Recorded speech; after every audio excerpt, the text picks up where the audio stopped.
Sir, Arif তো আমাকে অনেক প্রশ্ন করতেছে। ও জানতে চাচ্ছে এই অবৈধ পাচারের সাথে কার কার হাত আছে। তুমি কোনো কিছুই আরিফকে আবার বলনি তো? ও যাতে কিছুই টের না পায়, নতুন আসছে তো তাই এত কথা বলতেছে। না স্যার, আমি তো ওকে কিছুই বলিনি, শুধু বলেছি বন্ধু তুই এগুলো থেকে একটু দূরে থাক। হ্যাঁ, তুমি কাজটা ভালোই করেছো। ওকে বলবা ও এগুলো নিয়ে যাতে কোনো চিন্তা না করে। আমি দেখতেছি, তুমি এখন যাও। ভাই, তোমরা যে এত রিস্ক নিয়ে চাল ডাল এগুলা দেশে আনো, এতে তোমাদের কি অনেক টাকা ইনকাম হয়?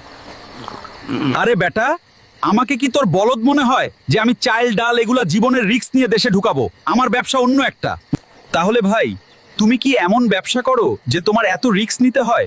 আমি একটু জানতে চাই ভাই, আমাকে একটু বলো। এগুলা বলা যাইবো না। এখন যা, চুপচাপ রাতে কাজে এসে পড়িস। অনেক কাজ আছে, আজকে অনেক বড় একটা চালান ঢুকবো। এখন যা। আজকে যত যা হয়ে যাক, কাউকে ছাড়বো না। যে আমার সামনে পড়বে আমি তার শেষ দেখে ছাড়বো। সবাই একটু হাত পা চালিয়ে কাজ কর, কথা কম বল। এখান থেকে তাড়াতাড়ি সরতে হবে, যে কোনো সময় বর্ডার গার্ড আসতে পারে।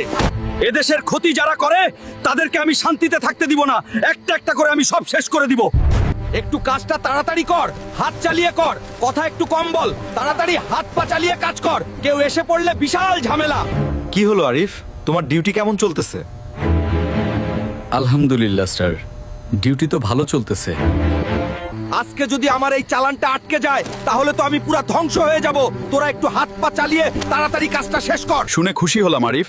শোনো, আজ থেকে তোমার ডিউটি আর আগের জায়গায় নেই। আজ থেকে তুমি দক্ষিণ সাইডে ডিউটি করবা। বুঝলাম না স্যার, আমাকে হঠাৎ করে ডিউটির জায়গা চেঞ্জ করে দিল কেন? নিশ্চয় এখানে বড় কোনো কারণ আছে।